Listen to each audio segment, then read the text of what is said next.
Hey guys it's me Priya this இன்னைக்கு டே in my லைஃப்பில் நம்ம எங்கே போய்கிட்டு இருக்கோம்னு பார்த்தீங்கன்னா பிரைடல் விளாக் தான். ஸோ இது எங்கன்னு பார்த்தீங்கன்னா சங்கரன்கோயில் தான். ஸோ 7th மந்த் ஸ்டார்ட் ஆனனால கொஞ்சம் கஷ்டமாக தான் இருந்தது. பட் எப்படியோ கிளம்பிட்டேன். ஸோ நான் எங்கே போனாலுமே என்னோடய பில்லோவை மட்டும் விட மாட்டேன். ஸோ அதையும் நான் எடுத்துக்கிட்டேன்.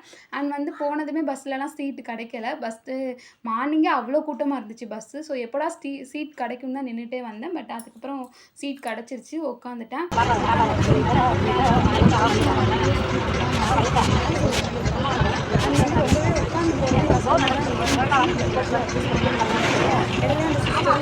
கேட்டுக்கிட்டாங்க. ஸோ ரொம்பவே கேர் பண்ணிக்கிட்டே இருந்தாங்க.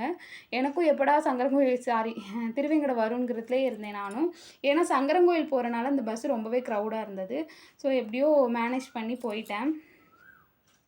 ஸோ போனதுமே அவங்க பிரதரை வந்து கூப்பிட அனுப்பியிருந்தாங்க. ஸோ அவங்க தம்பி வந்து நம்மளை பிக்கப் பண்ணிக்கிட்டாங்க. நான் சாப்பிட்டுட்டு தான் போனேன். இருந்தாலும் அவங்க சாப்பிட்ணும்னு சொன்னாங்க. சரி வேறு வழி இல்லாமல் 1 தோசை வைங்கன்னு சொல்லிட்டு நானும் சாப்பிட்டேன். அண்ட் வந்து இப்போது ஸ்டார்ட் பண்ணுறதுக்கு முன்னாடி நம்ம எப்போவுமே நம்ம மார்க் பண்ணுவோம். ஸோ அதெல்லாம் மார்க் பண்ணிவிட்டு நான் ஸ்டார்ட் பண்ணேன். ஸோ பீகாக் வச்சு தான் ஸ்டார்ட் பண்ணியிருந்தேன். அண்ட் கொஞ்சம் டிஃப்ரெண்ட்டாக போட்ட பேட்டர்னே போட வேணாமேன்ட்டு கொஞ்சம் டிஃப்ரெண்ட்டாக ட்ரை பண்ணியிருந்தோம். இப்போ எல்லாருக்குமே அந்த பாம்பில் அந்த டிசைன்ஸ் தான் பிடிச்சிருக்கு. ஸோ மோஸ்ட்லி நான் அதே தான் போடுற மாதிரியே இருந்துச்சு. ஸோ அதனால் இங்கே கொஞ்சம் டிஃப்ரெண்ட் பண்ணிக்கலாம் சொல்லிட்டு நானும் அவங்க பட்ஜெட் ஒன்று தான். பட் நான் மட்டும் கொஞ்சம் டிஃப்ரெண்ட் பண்ணி கொடுத்துருந்தேன். ஸோ அதே பேட்டர்ன் போட வேணாங்கிறதுனால. அண்ட் வந்து கொஞ்சம் வீடியோஸும் எடுக்க ஆள் இல்லை. பட் நானே எடுத்துக்கிட்டேன். கொஞ்சம் கிளிப்ஸ் மட்டும்தான் எடுத்திருக்கேன். ஸோ அவ்வளோவா நான் என்னால் கவர் பண்ண முடியலை. அண்ட் வந்து இந்த சிஸ்டர் வந்து நமக்கு எப்படின்னா நம்மளோட காலேஜ் சீனியர் தான். பட் என்கிட்ட ரொம்ப நாள் மெஹந்தி போடணுன்னு வெயிட் பண்ணிகிட்டு இருக்கேன்னு சொன்னாங்க. எனக்கு ரொம்பவே ஹாப்பியாக இருந்தது. ஸோ நம்ம ஸ்டேட்டஸ் பார்க்கும்போது அவங்க நினச்சிட்டே இருந்திருக்காங்க போல் அப்படின்னு தோணுச்சு.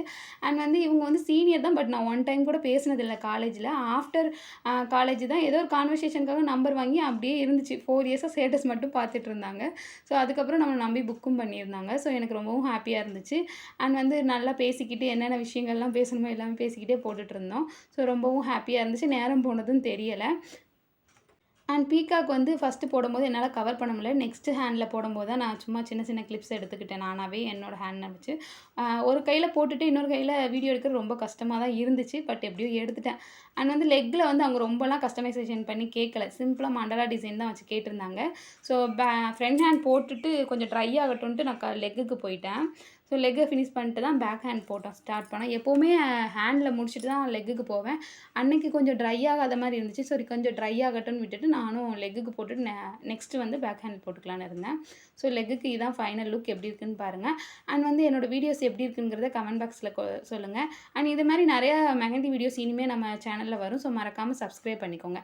அண்ட் வந்து பேக் ஹேண்டில் வந்து செக் பட்டன்ஸும் ஃப்ளோரல் டிசைன் தான் போட்டுது. மோஸ்ட்லி இந்த ஃப்ளோரல் டிசைன் நெகட்டிவ் ஃபீலிங்ஸ் வந்து பேக் ஹேண்டில் நல்லா டிசைன்ஸ் எடுத்து கொடுக்கும். ஸோ அதனாலவே நம்ம இதை தான் கவர் பண்ணுவோம் அதிகமாக. ஸோ அதுவும் இல்லாமல் இவங்க பட்ஜெட்குள்ளே கேட்குறனால மோஸ்ட்லி இந்த டிசைன்ஸ் தான் என்னாலையும் கவர் பண்ண முடிஞ்சிச்சு. ஸோ நானும் போட்டிருந்தேன். முடிச்சுட்டு பஸ்ஸை மிஸ் பண்ணிட்டனால நான் 2 ஹவர்ஸ் வெயிட் பண்ணுற மாதிரி ஆயிடுச்சு. எனக்கு அதுதான் ரொம்ப கஷ்டமாக இருந்துச்சு அந்த டேயில். ஏன்னா 2 ஹவர்ஸ் என்னால் நிற்கவே முடியல. மூமெண்ட் வேறு பேபி மூமெண்ட் வேறு வயிற்றில் இருந்துகிட்டே இருந்துச்சா. ஸோ என்னால் நிற்க முடியலை. நான் சரி பஸ் ஏறினதுக்கப்புறம் உட்காந்துக்கலான்னு நான் ஒரு யோசனையில் இருந்தேன். பட் பஸ் ஏறியும் உட்காரதுக்கு இடம் கிடைக்கல. நின்றுட்டே தான் போனேன். ஏன்னா பஸ்ஸு சங்கரன்கோயிலேருந்து வந்தனால ரொம்ப க்ரௌடு. நின்றுட்டே போனேன். அப்போ ஒரு பாட்டி தூங்கிட்டு இருந்தாங்க. அவ்வளோ பேர் இருந்து யாரும் எந்திக்கல. ஆனால் ஒரு பாட்டி வயசானவங்க தான். அவங்க எந்திச்சு நீ உட்காரு தாயின்னு சொல்லிட்டு இடம் கொடுத்தாங்க. எனக்கு அப்புறம் தான் மூச்சு விடவே முடிஞ்சிச்சு. அப்புறம் உட்காந்து ரிலாக்ஸ் ஆனேன். இந்த வீடியோ உங்களுக்கு பிடிச்சிருந்தா மறக்காமல் லைக் பண்ணிடுங்க. அண்ட் நம்மளோட சேனலை சப்ஸ்கிரைப் பண்ணாதவங்க மறக்காமல் சப்ஸ்கிரைப் பண்ணிக்கோங்க.